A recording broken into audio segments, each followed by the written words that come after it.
Welcome back to Trainer Heads, people. Today we're doing something different. So we're going back to one of our segments that we love so much, and I know you guys have been waiting for it as well. This is a conversation with a trainer head, and today we're here with Steph from Women in Sneakers. What's up?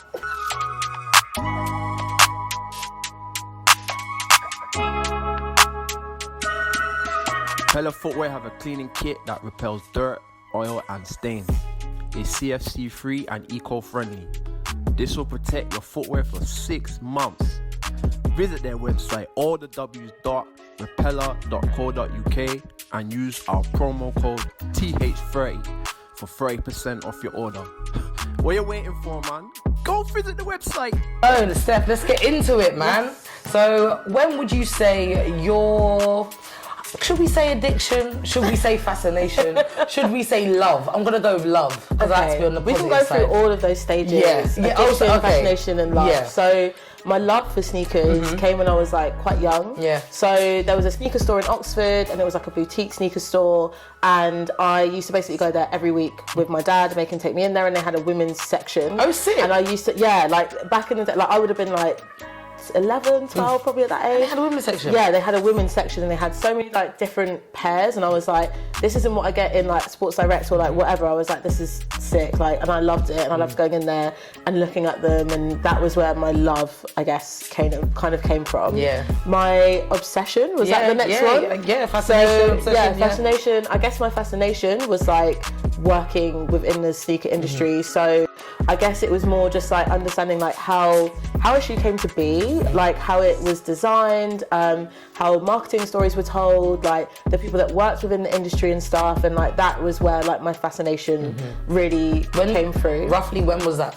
So that would have been like 5-6 years ago. So that was when I first started in industry, when I was like, oh yeah, there's more to it than just the this. product. Yeah, exactly. There's more to just the product, and I had kind of like, I guess like a bit of an awakening and like an introduction to the product and the product journey, and that for me was where my like fascination kind of came with it. Yeah, I can't remember what the third thing was though.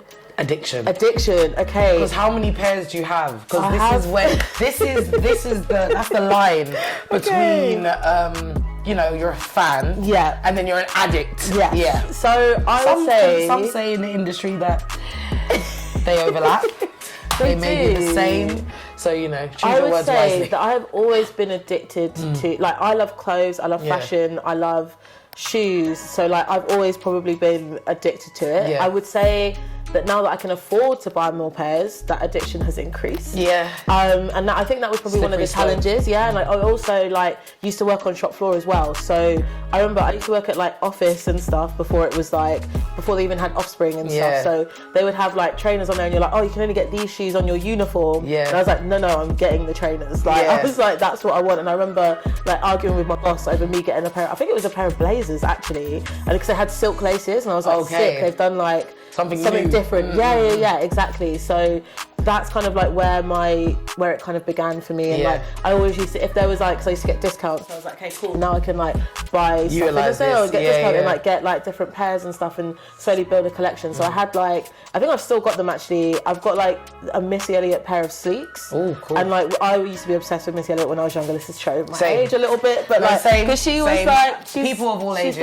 can be obsessed with Missy Elliott. But like she was like the first woman, that I was like, cool, like she's like repping like Adidas, like she's like talented, she doesn't look like, she's not like super skinny or anything like that, like she is a woman, and like she's someone that I could like look up to and like identify with, I guess. She definitely broke molds. Absolutely. And she like for me, typical. Like so for me, you always had this kind of like, I guess especially in that era, you had this kind of like, it was all about being skinny and like supermodel and looking a little bit, and this is very taboo, but like anorexic-y and stuff like that. And that's just not me. And I think for me, that was like why I also loved kind of like, Addy at the time, because like I could feel comfortable wearing a tracksuit, I could feel comfortable in my skin, and like so the Missy Elliott like Adidas Sleeks, like I still have them like up like in my wardrobe and stuff, and like those were kind of like my pair that I was like, okay, cool, like this is someone I can identify with, and more. Which I think is why I probably haven't been able to get rid of them, because every time are they in a bad way? No, they're not. They're not. Like that's the thing. They're literally just like need to get rid of in the box, and like and I always look at them and I'm like, oh, I should throw these away, but they're such like a memory for me. And like it's like if I got rid of them, it would be getting like rid of a part of myself, I guess. Yeah, and it's part of the journey, I would say as well. Exactly. Considering it did like add to why you started, and it was one of the staples in your collection. Yeah, exactly. That meant something. Yeah, So, for sure. How many pairs are you on now? Do you know? I've probably got about 150 pairs. So the thing is, right, so I moved, like I was telling you guys earlier, like I moved and like I had a room, me and my boyfriend had a room, like a spare room, and that was just a wall of sneakers. Like it was just like, yeah, wall to wall. Yeah. Like, so when we moved, we were like, right, we're gonna have to like downsize and sell some of them. And I was like, but can I just keep these? And you know what? Deciding which ones to like part with was so hard and so difficult. But I still probably got about 100 to 150 pairs. So this is after. Yeah, this is after the cull. This is after the getting rid of, which is a lot. It's still a lot of pairs. Yeah. But I was like, each pair that attachment. I had, it's actually like really weird. Like, but I can tell you probably a story about each pair and like why I bought them and stuff like that. So the ones that I couldn't do that with, I was like, you just were bought. Yeah, like exactly. I liked you, I bought you, but there's no kind of like emotional or memory or history behind it kind of thing. So, was it quite funny, like finding yourself like, no, not you, literally? And I was like, but this was the day that I did this, and I managed to achieve. But I got this job, and I wore them, and then this is when we went to the park for the first. Literally, the pair I met you in.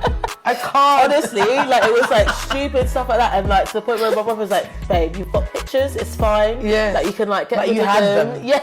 Exactly, but then there's a pair, like so the Reebok Instapump, the gold ones. Yeah, there's like a gold metallic one with like a snakeskin touches on them. I think I know which one. Yeah, they're like I absolutely love them, and I remember seeing a girl wearing them, and I was like, I've been looking for these for ages, and I found them, and I was like, sick, I've got to buy them, and I was like, I could never part with those because I remember seeing them for the first time and like getting hold of them, how much you wanted it.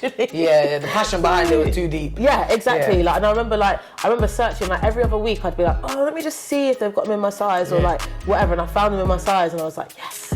So yeah. Do you know what? That actually is a perfect segue onto another question that I had for you. Yeah. Because one of the trainers that I felt that way about is the Air Trainer SC Bo Jacksons. Nice. Because literally the GS, I'm grade school sizes. To find it in my size, because it was, I think it was released in America, and it only had one release here, but I think it was only men's. Yeah. So my size weren't available at all over here. As usual. Yeah, as we know, we need some exclusivity and we need some diversity in sizes. Yes. And please don't forget the women's sizes, please. Yeah, please. See, this is it. I'm very lucky. Yeah. I'm a 6. Yeah. So sometimes I can get away. Yeah. Sometimes I can get away with it. Sometimes I can't. Depends on the silhouette. Yeah. So, this is it. This is me. And with that one, the 6. You're like, no. No, it was, when they're like coming, I was like, oh. You're like, not even thick socks will help with this right now. Yeah, no, it was peak. I was wearing dad's shoes. It was hard. But what is a one trainer, because you managed to get those gold Reebok trainers, so what is one trainer that got away? So for me, it's the Air Max 95 Atmos pack and it's the Animal pack. Oh, and I love all of them. Just the Air Max 95. So like the ones with the animal skin on them. I can't remember what year they are. I can't even remember. Like, what happened? Did you almost? Do you know what it is? Right. I could buy them on resale. Yeah, I meant at the time. But I basically just couldn't get my hands on them. Like, and I was just like, what the fuck? So that's and the sorry, one that I'm got swearing. Away. No, it's okay. But no, those are the ones that got away, and I'm like, I really want to. I think about them regularly. Yeah. Like I will just both. Google them and just have a little look at them, and I'm like, oh, like I just love them because I love animal print, and like that's like I love animal print. To me, that's like a staple. That's a basic as well, like black or white or whatever. So, and I also love the silhouette of an Air Max 95 because not everybody wears them, and. Side note to Kim Kardashian. Oh, don't. That killed me. You fucked up the pack. Yeah, like for real. And that's the thing, right? Then it becomes like certain silhouettes become, and it's fine for them to hype silhouettes. Yes, exactly. Whereas an Air Max 95, like for me, I love the silhouette. It's comfortable. Like it's just something different. Yeah. You're like I know that I can roll out in them, and people aren't going to be like, I'm not going to look the same as anybody else. It's going to be a very rare occasion if I see someone wearing an Air Max 95 as well, and I love wearing them for that reason. Steve's the same. Steve's got a couple of them, and he likes to rock them because it's one of those trainers that you don't see everyone wearing. I think when you're from London, there's a very particular type of person that wears them. So when you're not that person and you're wearing them, it's like you're the only one. Yes. You're the only one you're wearing like, them. yes. Yeah. So that's my thing. So I absolutely love them, and I love the silhouette. I got bumblebees. Yeah, and I'm like, I don't know, like for me, they're just something different, and like they're actually not that easy to style as well, which I also like about them. So when I do wear them, I'm like, oh yeah, fashion nailed challenge. it. Yeah. I was like, how to wear my 95s. Like I'm like, okay, I can wear this, and this, and like I think it's more just I hate walking into a room and feeling like a clone. Yeah, if that makes sense. absolutely. And I think that's what's like, that's what I like about them. Yeah, do you know what? Like, it's funny because community, because that could be that's like another topic as well, based off that. Not feeling like a clone, but being part of a community. Like, what was your reason for starting Women in Sneakers? So it's twofold, right? So one of them was definitely that. Like, I would feel like I was like, again, looking on my Instagram feed and just seeing people and everyone look the same. Yeah. And I was like, and there was like a certain narrative of the sneaker scene, and there was a certain narrative of the female sneakerhead that was probably being kind of like perpetuated. Girl, you ain't and I was kind of like, okay, like this isn't the truth though. This isn't like, this isn't reality. But then also, like I mentioned, I used to work in the sneaker scene, so I worked with lots of brands and stuff like that, and like, I met some amazing people that I worked with that worked behind the scenes and did a lot. And for me, just not basically doing campaigns about people that looked a certain way and had a certain aesthetic to basically tell a false narrative, essentially. That for me, I was like, oh, this doesn't really sit right with me. Yeah. So I was really like, okay, I want to tell these people's story. Like the people that I was working with, they're amazing people. They work really hard, and like there's a lot that goes into the design, into the color choices, into everything. And that story should be told, it should be shared, and it shouldn't necessarily be the person that's got 20k followers, so therefore we're going to highlight them. It should be the person that's the everyday person because they are within it. And that's the everyday person is the one that's buying the trainers. Exactly. So you've got to make it more relatable and achievable. So it's a bit like what I was saying about, like, for me with Elliot, like I was like, oh, this is someone that looks like me, or, like, makes me feel like I don't have to fit in, kind of thing. So I think for me, for Women in Sneakers, the reason I started it was to showcase like diverse range of women, to showcase that you don't have to look a certain way to be into the sneaker scene. You don't have to have X amount of pairs to be into the sneaker scene. And I think that's also another important thing. Like having the pairs, like I said, being able to afford to buy pairs is of already a sneakers. barrier. Exactly, and also being able to just understand like the history and the heritage to it. Like I did a post today actually, which was basically historically Black universities and colleges in the US, like Converse have just done a pack for like HBCUs. Yes, that's it. I was like, I didn't want to say it right. I was about to say HSBC, and I was like, that's not right. So I had to like say it out loud. But so like being able to see people create packs like that are like highlighting different areas of people's lives and, you know, different cultures. Obviously, like Black culture for me is where is in like the root of the sneaker scene kind of thing. So being able to see packs like that being created and being able to talk about it and share it, and you know the woman that worked on the campaign, like I interviewed her and I was like, oh, this is amazing, like this is so sick to be able to like share your work and like you spoke about it and to see it come to fruition is amazing. So I think for me it's like, sorry, I've gone on a bit of a tangent, but for me I started it to like basically give people a voice, give people a platform, showcase to other people like this is what you can do, this is what's achievable within the industry. It's not just about looking a certain way, like there's so much more to it. So it's not the clone thing, and having a community of people that probably are similar to yourself. Exactly, like-minded people. Like to be fair, like we all live in a bubble, like we all live like kind of like, you know, whoever's on your social media is probably going to have a similar kind of like thought process to you. So that's also another thing, is to be able to like open people up to a different way of thinking and a thought process, and like actually understanding that female sneakerheads have challenges not just about sizing, but just about like who they see featured in campaigns and who they see, like, and that could be from like age to sizing to everything. It should be exactly. And I think like opening that up and seeing that conversation and making sure actually holding brands accountable for sharing that diversity is like super important to me. I think like when obviously trainer heads, we support Women in Sneakers, and I think one of the things that even as a group we said, like, it's what's different about your platform than a lot of the other female sneaker communities, especially, is that there's like age inclusivity, I should say, because I'm sorry, I'm gonna be 60 wearing my Jordans, like, so I like that there was like older women that are part of it as well, because a lot of the other ones, it seems like a very young crowd, and I'm like, y'all weren't even about when these silhouettes came out. Not to say you shouldn't wear them. No. It's just you weren't, y'all weren't there. Yeah, absolutely. you wasn't camping outside of Offspring when certain silhouettes were being released. Raffle like sneaker industry. Exactly. You don't know, And this is it. And you weren't there fighting for certain colours to come out. You finally get in the door and you're like, oh, yeah, I'm my size. Yeah. And you're like, cool, great, thanks like for we that. always, our size was always there.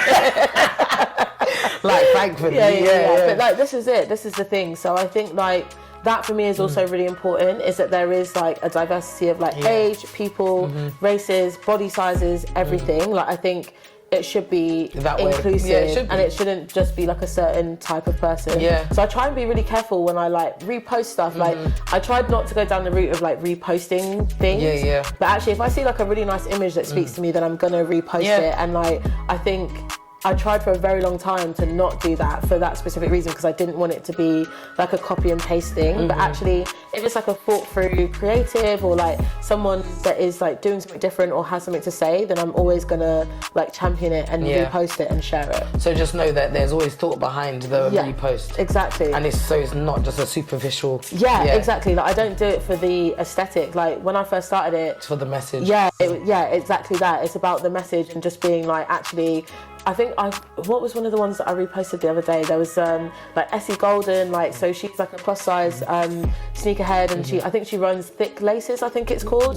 But like absolutely like love her work and love what she does. And if you think about like Kiki Doma and like Nerd Like Jazzy, like they have been. There's quite a few. Exactly. I think, but it's not weird. It's more like now that there's platforms like Women in Sneakers. I've been exposed to those other creatives that I wouldn't have been had I been very much like, oh, this is on my Explore page. Like, because I didn't see that for years. For years, I'd felt isolated. Like, I've been a sneakerhead since I was a kid, so I'd felt like, okay, I'm the only one doing this. Like, exactly. So it's only until, I guess, Instagram came about, and I think maybe, I'd say about 4 years. Pandemic, maybe 5 years now. About 3 years pre-pandemic. I started to see more people like myself be part of it. And that was kind of interesting. And then it was like, okay, so if there's more people like myself, why am I not seeing the brands work with them? And then it's like, okay, if there's more people like myself, why aren't we chosen? Where are we? Where are we? And then I'm finding out they're in London, and it's like, where do we sit? So where do we link up? Because there's other sisterhoods happening, and none of us were a part of it. So absolutely. So it was all very. And I think that's also it. It's like the exposure to that, and I think like, there's definitely there's a lot of work to be done. Like a lot of work to be done. And I think like for me, when I am working on things and when I am working on projects, I definitely try to like get people that aren't doing this, that you don't see all the time. That's something that's really important to me. So obviously I write for Chica Mag as well, and I like we're always brainstorming and stuff like that, and I'm like, oh, this person does this person does this, we could get them in, because I don't want it to be the same faces. And I think it's a disservice, to be exactly honest, because it's not, that's like the opposite of what you're trying to do. So, exactly. So I always try and make sure that I'm like, oh, what about this person, or like, what about this person? Because again, like when we're doing stuff for Chica, or if I'm doing anything for Women in Sneakers, I try and make sure that it's not for clout, it's for like actually true genuinely love. Telling their story, like, and a lot of the girls that I like interview and do Q&As with and stuff, like they aren't the most hype person, or they're not like on the face of this, or they're not like I do loads of brand collaborations. They're actually just like the everyday person, like I said before. And like I guess that I don't want to sound that to sound like it underestimates them as the everyday person.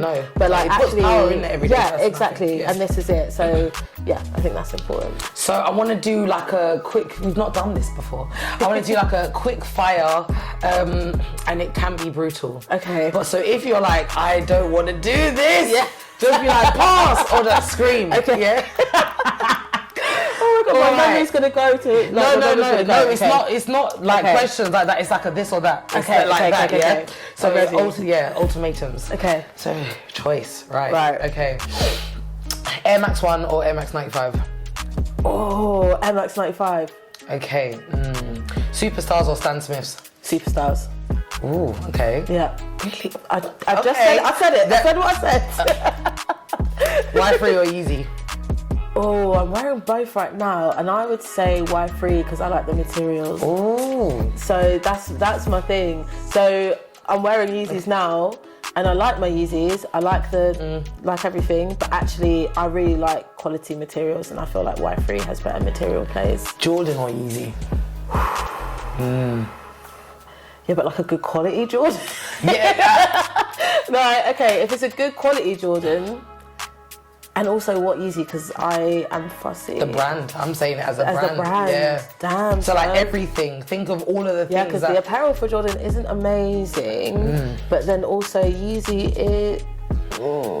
Okay, I'm going to go for Yeezy. Okay. Because I have Anyway, yeah, I'm going to go for Yeezy on this because I like the apparel and I could style it easier. Yeah, I do think Adidas has some dope clothes. Yeah. Like, so yeah, I think they put a bit more thought into that than sometimes the silhouettes and the trainers. Oh, I agree. Yeah. I mean, yeah, like, sorry, this is like off topic of the thing, but I'm just thinking like, you know, they obviously have like Parley and they have lots of like environmentally friendly things and they're doing like mushroom leathers. Yeah. But then they've got M&Ms and then they've got like the M&M collaboration. I'm like, but what? Like, no. Or like, do you know what I mean? Like things like that. And I'm like, this doesn't make sense to me.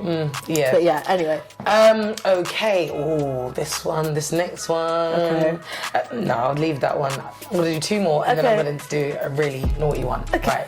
Okay, so dunk lows or dunk highs? Dunk low. Oh, okay. Yeah. Why is that? Because I'm looking at them, so...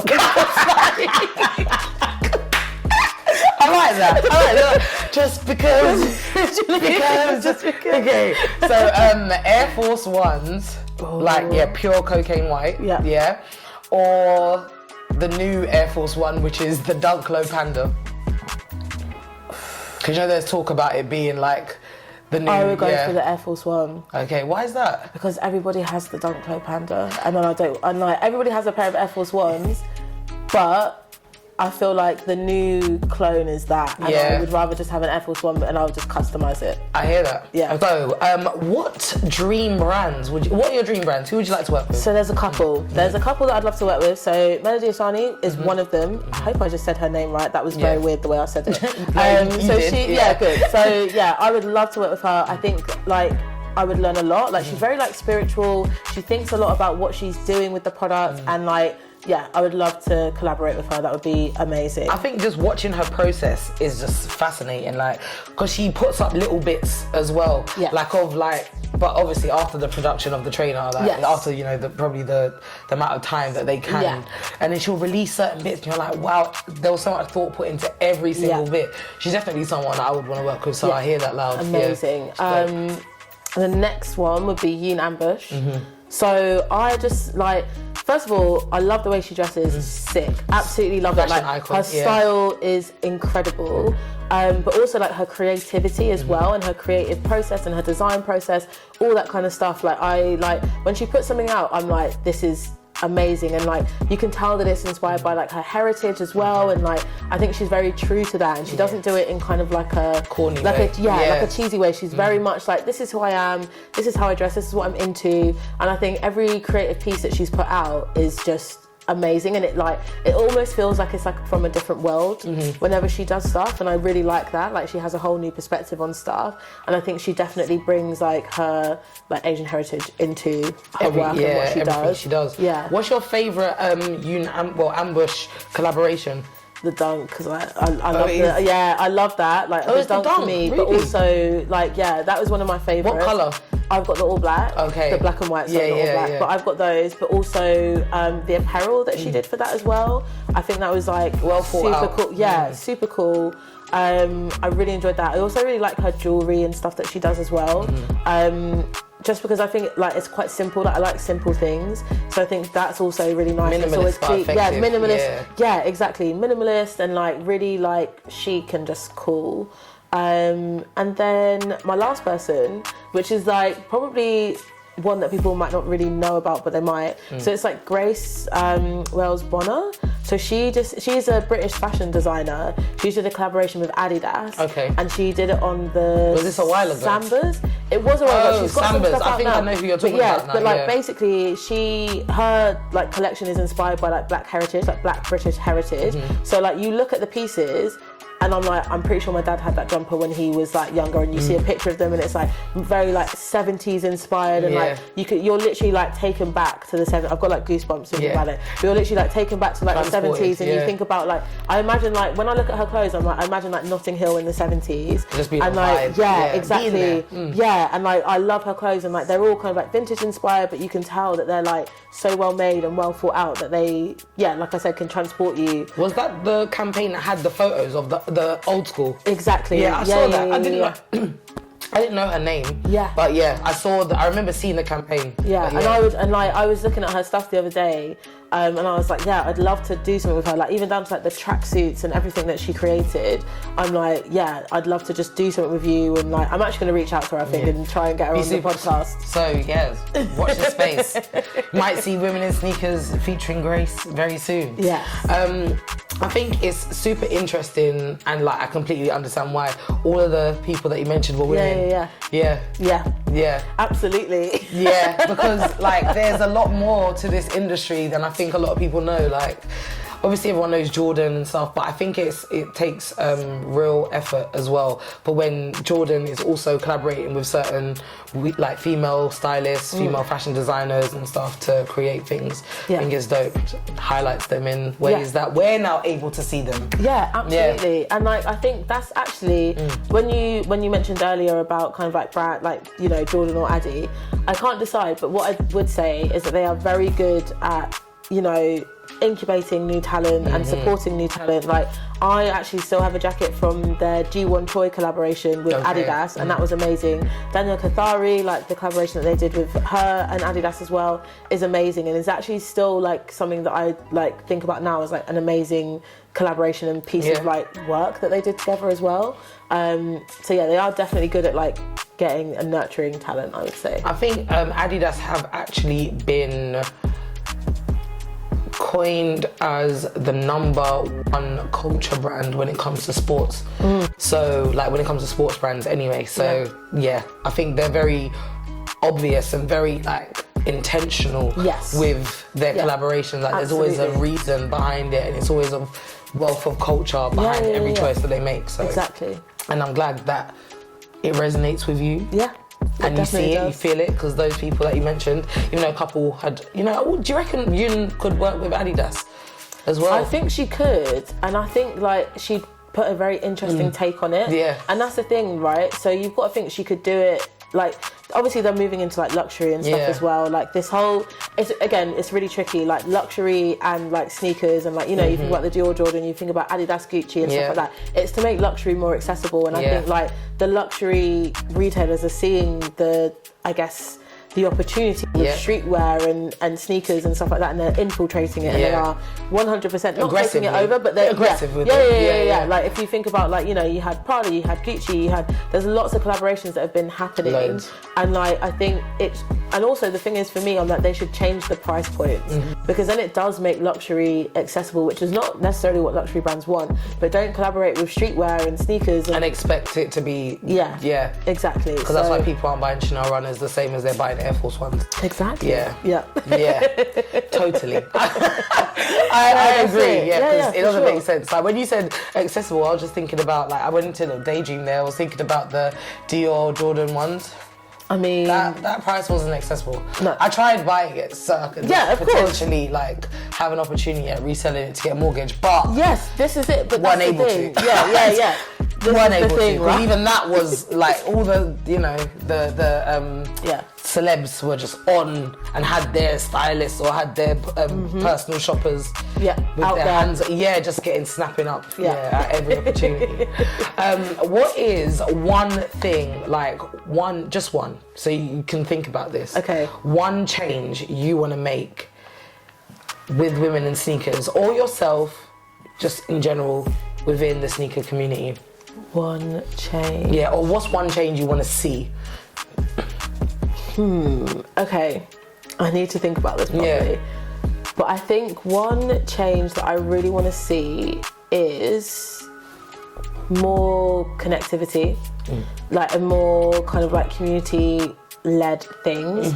So like for me, like, okay, like Air Max Day was amazing. It was an amazing opportunity, and obviously we've had the pandemic, all that stuff, so people haven't been able to connect. Yeah.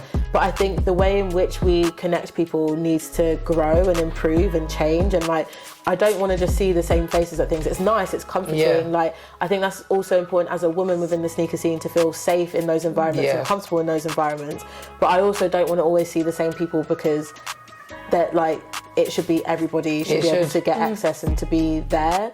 And I think that for me is improving like the connectivity of the sneaker scene and the space, whether that's male, female, femme, they, them, whatever. It doesn't matter like how you identify. I just think that should be displayed at every event. Yeah, exactly. Yeah, and not exclusive to just. Yeah, there should be more than. Shouldn't be like an invite only. It should be like everyone can come. Yeah. And I know that's not always possible, and you obviously have venue limitations. But I mean, sometimes it could be more possible. Yeah. And there could be multiple events. Yeah. Instead, like of the same kind in different locations sometimes. This is it. So for me, it's like, I feel like obviously like the sneaker scene is very London centric. Yeah. But like I'm really want to make sure that the people in Scotland, in Glasgow, in Liverpool, Manchester feel appreciated. Like for real, like that's really important to me, because like I have lots of like I guess followers on socials that are like, oh, I'm here, and like it's a shame I couldn't make it down to London. I was like, oh, you shouldn't have to make it down to London. It's like you Total Soul, like Ryan. Yeah, exactly, right. Like, oh, Ryan, I know, he's the best. Up to now, like Ryan. But yeah, like I think like for me that's really important. Like he would love to come to loads of the events that happen in London, but actually circumstances don't allow that. So we shouldn't just make it like he would literally need to get a flight. Exactly. Which is crazy. Like I'm like, because there's size up there. There's is there a Nike up there? I think there is. In Glasgow. Smaller. Yeah, tiny then. Yeah, but yeah, this is my thing. And so it should be more accessible. I agree. And that's my one thing that I want to change, is to make it more. Steph's wish is for more accessibility, for more connectivity opportunities. Yes. Okay. Exactly. And on a final note, yes, what collaboration do you want to see? Oh my gosh. Okay, this is also going to be a bit like a weird one. But I want Tracy Ellis Ross to have a sneaker and a clothing line. And I'm like, because I love Tracy Ellis Ross, like from watching Girlfriends and like stuff like that. And like also it's this like age thing. Like she posted a picture of her the other day in a pair of like Deodoras. And I was and I was like, this is sick. Like she looks insane. Like the way she's styled them is insane. They're also not a hype trainer. Like I was just like, this is great. And I think like for me, she is like the embodiment of like someone who's like self-love and like being authentic and and stuff like that. Like she doesn't care what other people think. She just herself. And I think that for me, I would love to like actually her with like Grace Bonner doing this like the outfits, they could be a very good mix. So yeah, Tracy Ellis Ross, I'd love to see something from her. So Tracy Ellis Ross with which brand? With Grace, but probably the Addy. Like she would look sick in the Addy tracksuit. Like anyway, that's I feel like I've seen her Tracy Ellis Ross in like a Firebird. Yeah. I definitely have seen her. So I think she would be. I would just love to see her, just because I really like her, and I think she. Like the values and ideals that I see that come from her are things that resonate with me. So that's what I would like to see. So Tracy Ellis Ross, if you're watching, get that collaboration with Adidas sorted ASAP. And if you need some help on the creative design side, Steph's available, and so is Grace. I don't know Grace, but I'm sure she'll make stuff available. But thank you, Steph, as well. Please plug yourself, let people know where to find you. So everybody come and follow me on Women in Sneakers. That's _Women in Sneakers. And yeah, I look forward to meeting you all. Like, comment, subscribe, follow Women in Sneakers on the gram, and follow us as well, Trainer Heads with a Z. Comment down below. Peace!